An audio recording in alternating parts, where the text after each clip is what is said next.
Masquerade by Tadeusz Makowski, 1882 to 1932. Date of origin 1928. Dimensions 31.5 by 39.4 inches. Medium oil on canvas.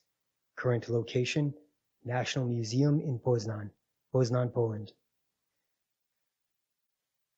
This colorful and seemingly joyful painting shows a genre scene. 8 geometrically depicted children wear carnival costumes and paper caps or crowns on their heads. They all appear to be adolescents or preteens except for a toddler disguised as a dwarf.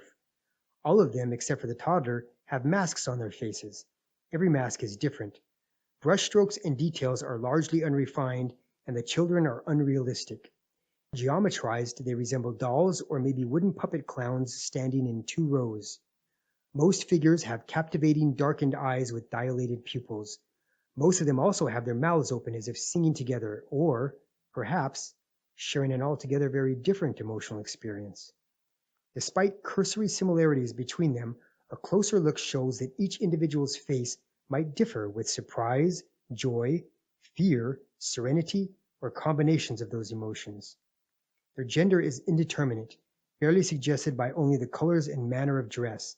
The painting is full of dingy colors, warm pastels of blues, yellows, greens, and reds, dinged with a brown film that sweeps from below, saturated with sunny yellow from above. Light falls from the upper right midground to wash out details of the background figures and to darken those in the fore. The left foreground of the painting is taken up by the first figure. It is shown in right profile as if facing toward the companions who all face the viewer. Depicted from the hips up, the figure has a grayish pastel blue clown outfit on. The outfit has a sheen that efficiently uses the light to express its conical and cylindrical contours in smooth gradients of full color to white. The figure wears a large tubular coat with a white flat rough collar and antique pink buttons, 2 on the torso, 1 on the cuff. Its head is covered with a tall conical cap matching the grayish pastel blue coat. Its face is hidden behind a half mask, yellow with red beak. The yellow part covers the eyes, the conical red beak partly covers the nose. The lower cheek, visible from underneath the mask, has some form of reddish blush, a shadow or a mark. The puppet opens its mouth in a small O shape and shifts its arm forward at a slight bend, holding a long string or reed in its hand. The string is attached to an oblong beige object which hovers above their heads like a balloon. It resembles a child's dirigible with 2 endpoints, one of which has a feathery tuft. The balloon reaches out almost to the top center edge of the painting. This figure is the only one that seems to not look directly at the viewer, but rather at the object it holds. Still, it has the same open wide eyes, dilated pupils, and an O-shaped open mouth as most of the others. Next to the figure holding the balloon is another child in the first row, also depicted from the hips up. The child faces and looks directly at the viewer with the same pupil-dilated discs of wide open eyes and the small O-shaped open mouth on most of the children. There is a stout blue conical cap on its head. It wears a 2-tone shirt that seems olive drab green at the top and straw yellow on the bottom. Peculiarly, there are at least 5 distinct streaks of red barely visible on the shirt tail. The blue hat figure's hands are not visible. Its half mask is a red triangle on a brown inverted trapezoid. Next to the figure in a blue cap, there is a much smaller toddler disguised as a dwarf. The simple costume resembles a bullet that has been hollowed out for the child to stand in, and then had a tiny archway door carved into the side so that the toddler can be seen peeking out. The child, wearing a mauve pre-breech gown under the costume, is shown from the calves up. It might be sitting on a simple bench or crate. The child is not wearing a mask. It has a tiny button nose. Its dilated eyes and tiny mouth are wide open. Eye whites are on the sides of his eyes, not on top. Although a tiny diamond shape forms its open mouth, it is nearly the same as the small O shape of other mouths. Its straight arms are pressed to its front and seem to be unnaturally short. Perhaps the toddler is crammed in the costume as someone in a packed bus. Jagged wisps of yellow baby hair can be seen over its shoulders, deep in the recesses of the costume. The fourth figure is in darkened shadow, dressed in pomegranate clown's costume with a blueberry creviced custard ruff collar and an up-flipped brim cone hat with a pom-pom at its tip. The clown's left shoulder and arm are beyond the edge of the painting.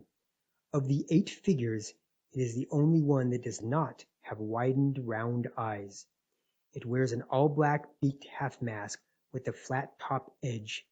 The mask accentuates the horizontal lines of the half-lowered eyelids and flat eyebrows. The figure's nose is turned up. Its mouth opens similarly to one who intensely listens. Closer examination reveals that the child has no eyes. Where every other figure has unmistakable eyes with glints of light reflected, this one's eye sockets are simply empty.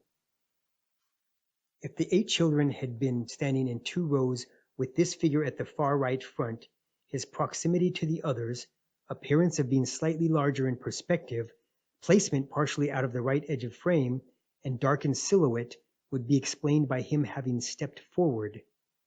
It seems this child has done that. Given that the other kids have what might be interpreted as varying expressions of surprise and this child's lack of that, the artist's intended question for the viewer may be, what has this child stepped toward, and why? The figures in the second row are partially covered by the characters depicted in the first row. Starting from the left, there is one of the 2 tallest, a yellow-haired figure in a pastel violet shirt and a red half mask. The coarse brushstrokes leave some details ambiguous. Around the puppet's head is a translucent white and yellow light accented object resembling an aureole or a glass diver's helmet. There is a much smaller orb atop it, further complicating its appearance as something akin to a glass display dome on a serving platter.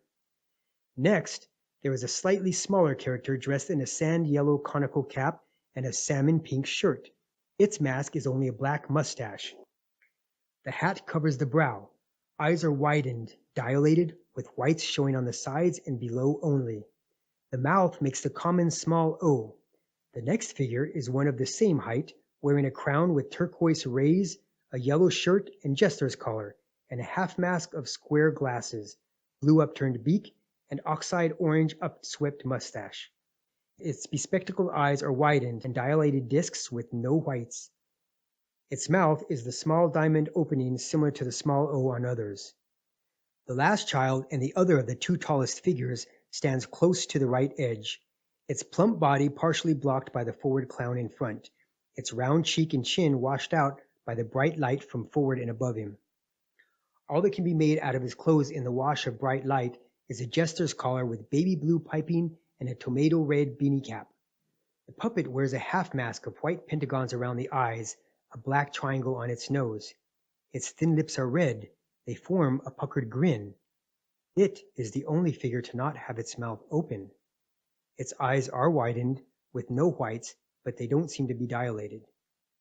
A pastel sky stretches behind the figures, in hues of blue on the left, and bright white and golden rays shower down the sky on the right.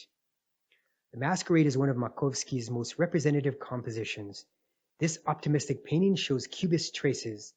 The figures are subtly individualized, presented in a similar but still nuanced manner. One might think that it is only the head covers and the colors of the costumes that differ. Every child except the one holding the balloon faces and looks straight at the viewer. Is this an image of happy childhood filled with entertainment, or an image of something far different? Maybe it is a metaphor of the theater, where people are like stage puppets acting out their assigned roles, where only a masquerade gives them a chance to impersonate someone else, taste something different, far from the everyday life routine. Maybe witnesses to the child stepping forward tell a story in variations of a single emotion. Maybe that story depends on what the viewer represents, what is in the viewer's own heart. Does the forward child step forward because it has no eyes? Perhaps the situation has nothing to do with sight, but rather the child possesses something within that the others do not, even in spite of having to face a greater unknown. Wilis, a Polish philosopher and art historian, claimed that even though Makowski depicted man as a set of chunks and shapes, he left his own soul untouched.